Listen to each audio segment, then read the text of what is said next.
money because I made exactly the same money that took the other corporation 20 years to make in a matter of 15 minutes, right? So hot money investments, what ends up happening are corporations, transnational corporations, or individual super billionaires invest high amounts of money into, and as it says, overnight, often into a country, often overnight into, let's say, country X, right, with a high return, low time. A lot of money is invested, a little bit of time, I yield a high profit. And what we're doing is, in a sense, sort of currency trading or whatever it might be that I'm trading on, algorithmic trading, all of these sort of contemporary economic problems, most of which contributed to the collapse of the global market in '08.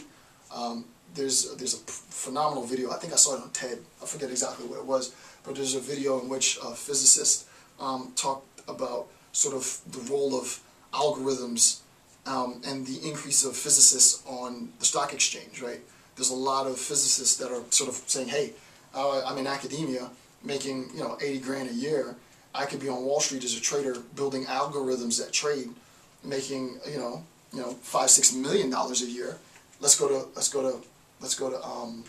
Wall Street. It was an amazing TED video, and he talked about sort of the new role that algorithmic trading has had, and the problems that happen is where competing algorithms. I'm not a physicist, but competing algorithms both sort of hit competing sort of computational commands, and insofar as those computational commands create anomalies and inconsistencies within the system, hundreds and hundreds and hundreds of millions and billions and maybe even trillions of dollars are lost, right? So this idea of hot money becomes problematic because it's not an investment into the culture of the people, it's an investment to flip, right? So this becomes the new dilemma, and I actually believe that this is going to be a huge threat, ongoing threat actually, throughout much of the next century.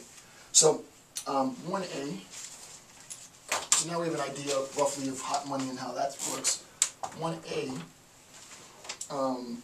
hot money does not contribute to human rights, is the argument, right? 1B, it says it can destabilize an economy, right? So it does not contribute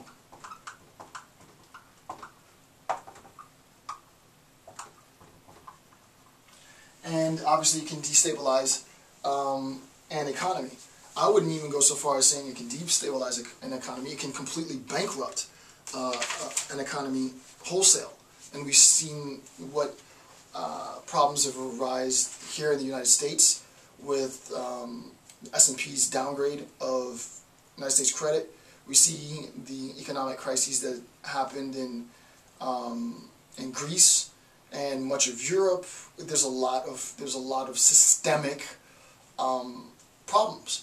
Primarily, some would argue, from this idea of this new mode of sort of algorithmic investment.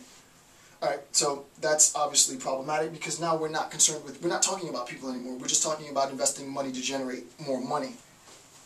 Number 2, economic crisis ensues, right? So we're going to have an economic crisis. There's a greater likelihood for economic crisis, right?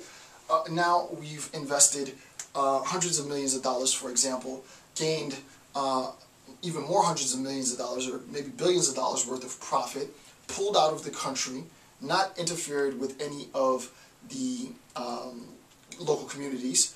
The country is now economically destabilized. Insofar as the economy is economically destabilized, crisis ensues, right? So the argument then says, and this is not my argument, this is sort of consolidating the major points from the text, hot money is extracted from the country, right?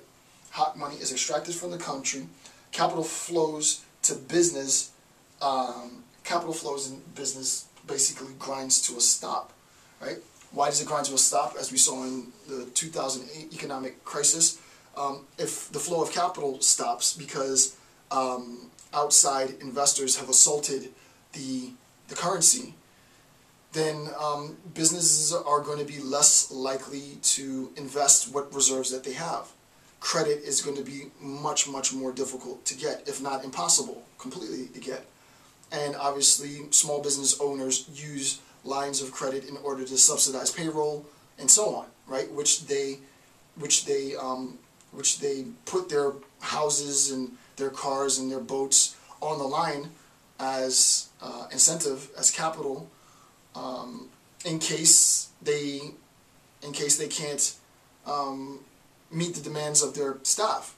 So their homes are on the line, their boats are on the line. They get a line of credit, and then they pay their employees. Their employee generates money for them, and then they pay the banks back. But what ends up happening when capital stops? Well, now they're not getting any more lines of credit, but they have an existing line of credit, and their homes are on the line, and their boats are on the line, and they can't get an investment from the bank, and there isn't enough supply to meet the growing demand of the population, and now the bank comes for the small business owner's house. You forfeited on the line of credit that we gave you, and they say, well, because the flow of capital stopped to us. And they say, tough luck, and they come and they take the small business owner's business, and then that business collapse and all their employee collapse. So stopping the flow of capital is tantamount to the worst thing that you can do. It really is, right? It's not like when there's a lot of conspiracy theory stuff that you'll see on YouTube. What does it really matter? If global capital flow stops, basically tomorrow morning will be Armageddon. It really is like that, right? So unemployment spikes, violence spikes, everything goes out of control, right? There needs to be a flow, but what ends up happening with these sort of algorithmic investments is that you can game the system so much, completely disable the flow of capital within a particular region, a particular country, and cripple that country entirely. So that's number 2. Number 3, government disinvestment, right? This is a very important point.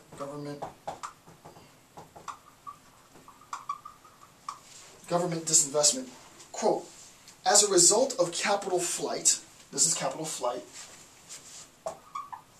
to be technical, right? As a result of capital flight, government taxes revenues overall, the capacity declines, right? Because the flow of capital has been absorbed almost wholly by hot money investments, government tax revenues decline. The government doesn't gain as much taxes from its middle class. Why? I just gave you the reason why. The lines of credit that were given to small business owners who put their houses and their mortgages and their boats and their cars as collateral for those lines of credit stops. But they had preceding lines of credit, which they used to subsidize and pay payroll, bankroll basically their employees' payroll. Now, that flow stops. Insofar as they can't get any more, they can't repay on the lines of credit that they previously had. The banks then confiscate the collateral. Their homes are taken, in a worst case scenario. Their cars are taken, and their businesses are closed. All of the potential tax revenues that would have been generated from both the small business owners and the small business owners' workforce paying tax revenues are now gone, so that government return on taxes decreases as well. The government literally gets less taxes with less people employed. It is to the advantage of the government to have as many people employed as possible, because the greater the total population of employed people, the greater the amount of tax revenue. The less the amount of total employed people, the less the tax revenue. So that's what's being said there, right? Overall capacity declines. Governments react by disinvesting in civil services. This is a perfect example. In the state of Florida, teachers are going crazy. K through 12 teachers are going crazy in the state of Florida. Why? I forget, some ridiculous number like $4 or $5 billion was cut from educational expenses. Governments disinvest, and the first things to get cut are civil services, right?